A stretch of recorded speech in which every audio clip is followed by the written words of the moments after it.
Next is Michael Samola, Curator of Public Programs at the Hawaiian Mission Houses, Historic Site and Archives. Thank you, Mike, for being with us today. I'll turn it over to you.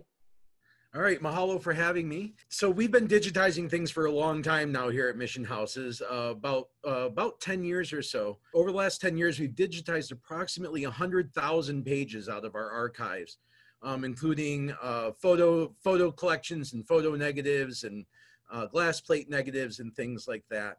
Of course, with COVID, we've been developing some new materials for teachers and students. And also, I think that our archives is kind of one of the underrated ones around town. So I'd love to be able to share something about our archives with you. So one of the things that came out of COVID and Shutdown 1.0 was our Connecting with History page. And this was a way for us to create daily content that could help teachers, students, parents, and such. We've done sort of short biographic profiles of missionaries, Hawaiians associated with the mission, and Tahitians associated with the mission here in Hawaii. We have, thanks to Macy Tawada, one of our staff members, we had a Hua Olela Okala, Hawaiian word of the day. We did video segments about the HMH site. Those feature me quite heavily, doing sort of a video tour of different rooms of our houses. We also created a number of DIY or at-home activities. We did a couple of This Day in History posts, which are popular for social media. We also did a couple of now and then pictures with lining up modern day pictures with stuff from our archives. So after Shutdown 1.0 ended and we reopened in July, we stopped doing daily features. But all of this is now archived on our website permanently. So it's available 24/7, 365, as they say. So the now and then pictures you see up top, we got the Partners in Change. Those are the biographic profiles. If you could scroll down a little bit there. Great, if you could click on, go back up to the Partners in Change. Why don't we go over to John Honoli'i, who's one of the 4 Native Hawaiians to come back with the first company of missionaries. So click here to read. Yep, there you go. And it should come up with a nice little picture of it. And this is a pretty standard format. So it's just, well, that's fine. This day in history, that's fine. Those usually it gives the source, the day, and everything like that. We did this for the 200th anniversary of the missionary arrival in Honolulu. You can see that the drawing there came from our photo negative collection in our archives, and that is taken straight out of the Sandwich Islands Mission Journal, so it's a straight transcription of a primary source. So that's just an example of some of that. All right, and also the big thing I want to really highlight here is our digital archives, which we've spent the last 10 years building out. So the short content is that we have missionary letters and journals. We have letters from the missionaries to the American Board of Commissioners for Foreign Missions, the group in Boston that sent them out here. We have a Sandwich Islands mission collection, which contains mission station reports, the annual meeting minutes, and things like that. We digitized approximately 70 or 67 years of The Friend, which was published by the Seamen's Chaplain here in Honolulu.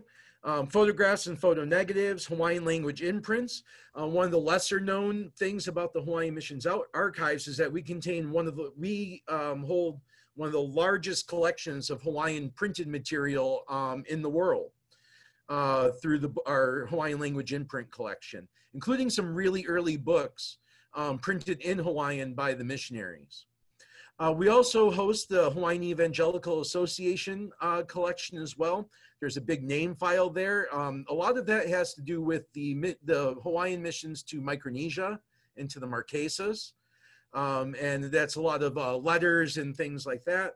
And probably one of the crown jewels in our collection is our Ali'i Letters collection, which is letters written by the Ali'i to the missionaries, to our digital archives. And what I have here, this is our collection tree. This is the main way I navigate the site when I'm here. So you can see at the top there is the Ali'i Letters collection. And you can see the list of ali'i that we have letters from. So if you could go to Heva Heva and click on the link there. So this is a letter from Heva Heva to Levi Chamberlain in 1830. Scroll down and then click the image, please, under files. So this was the Elite Letters Collection is a project we did with the Vaia'ulu Foundation along with Puake and Nogelmeyer. So what you'll see when you click on the Elite Letters, each of the individual ones, you'll see a scan of the original document in our archives. So that is Heva Heva's handwriting. All right. So if you'll scroll down, great, there's the outside of it. And then you'll see a transcription of the original letter. This is a typescript of the original Hawaiian as written by Heva Heva. If you'll scroll down slightly, we also have the translation done by Vaia'ulu and Puake Nogelmeyer and his folks there. And then they did a really nice job doing sort of short annotations of those, mostly about who the people are involved with the letter. All right, if you could go back to the collection tree. Yeah, one more. Great. And then if you could pull up Ka'ahumanu. And the one I'm going to scroll down. The one I want is the one to Kamamalu. Yep. Great. Scroll down and click on the image down there. Fantastic.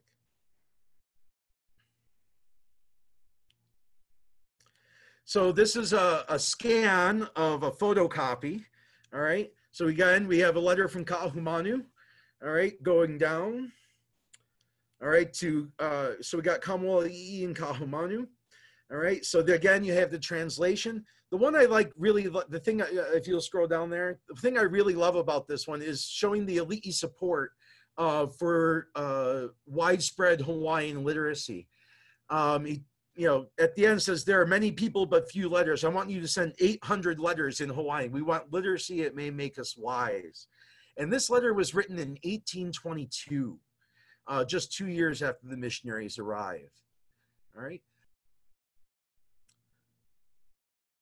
There you go. If you'll scroll down. Great. So here, it's down there. You'll see the other parts of our collection, Hawaiian language imprints, our photograph collection. Then you start getting into the library journal collection. So if you look, you know, you'll see the individual families that kept journals and the ones that we have in our archives. And then you'll also see the Sandwich Island Mission Journal, which is sort of a collective journal of the missionaries. Some of these are in typescript, some of them are in handwriting. Now, if you click on the missionary letters to the ABCFM, the missionary letters to the American Board, it's towards the top of the screen. These are all in typescript, but these are a lot of the official letter reports that they wrote back to Boston. And so it's divided up by different volumes and years. And so that's, these are incredible resources about life in 19th century Hawaii and the way that the missionaries and Hawaiians and the elite in particular interacted with each other. All right. Go ahead back to the collection tree one more time there. Great. And then below that, you'll see the friend. All right, by year, and that's searchable by. And then one of the other ones we have is the W.O. Smith papers. That's online. So if you could click on that. W.O. Smith, of course, was heavily involved in the overthrow of the Hawaiian Kingdom. And we digitized a number of papers of his, including, if you'll click on that statement from Queen Liliuokalani, and then on the image. So this is the letter to Sanford Dole and the provisional government from Queen Liliuokalani on January 17th, 1893. This is the scan of the original document. If you'll scroll down there. So this is a very famous, if you'll go up one more page, I just want the top, there you go. So this is an incredibly famous note here, a very famous letter. And this is the scan of the original of it. That's online for everybody to see 24/7, 365, as the kids say. So, I mean, this is an incredible archival collection to be able to dig into life about 19th century Hawaii. All right, and next slide. Great. One of our signature programs that we have here at Hawaiian Mission House is the one that has been funded by the Hawaii Council for the Humanities in the past, is our History Theater program. And so what we do is we hire professional script writers. I do the research for the most part. I also hire Hawaiian language researchers to mine Hawaiian language sources, as I'm not fluent in Hawaiian. And so what we do is we take those primary source documents and we hire professional script writers to write 20-minute monologues. And many times what the script writers will do, if we have a quote from that person from a letter or a journal or a newspaper article, is we'll actually use the person's own words from those primary source documents. So many times, the vast majority of these scripts are direct quotes out of primary source materials. We're using the person's own words. We don't have to put words in their mouths because we have their words. And so, and then we hire professional actors to be those folks. We hire professional costumers to put them in period appropriate costumes. And with the advent of COVID, we've been doing a lot of more videotaping of them and doing pre-recorded performances and creating curriculum extension materials to go with the video performance, which we have done over Zoom before, live stream over Zoom, as well as pre-recorded video. And go ahead and play it. All right, so this first part is a little bit of a sort of intro we did for our history theater program. And then it'll come up here about love is a gift that must be defended and fought for, lest the world erode it away. Nothing is more vital than this struggle, and I dedicated my life to it. I was born in 1854 on Kuku'au on Hawaii Islands. My mother was the daughter of a chief. My father, a Chinese immigrant who started a sugar plantation in Hilo. My four sisters and I, well, we were known as beauties of some renown. Kapua o Kina, the flower of China, we were called. This might have gone to my head were I not instilled with a strong sense of pride for the culture of my home. I am Emma Aima Ai, but you may be more familiar with my married name, Emma Navahi. I just want to give you guys a little bit of a taste. This particular monologue was created for our program this year called Woman's Triumph, celebrating 100 years of the 19th Amendment. So the entire program focused on the history of women's suffrage here in Hawaii. So the way we've been working thanks to a grant from NEH CARES, the CARES grant. One of the things we've been creating is supplementary curriculum materials, and we've been working with a curriculum specialist and advisor.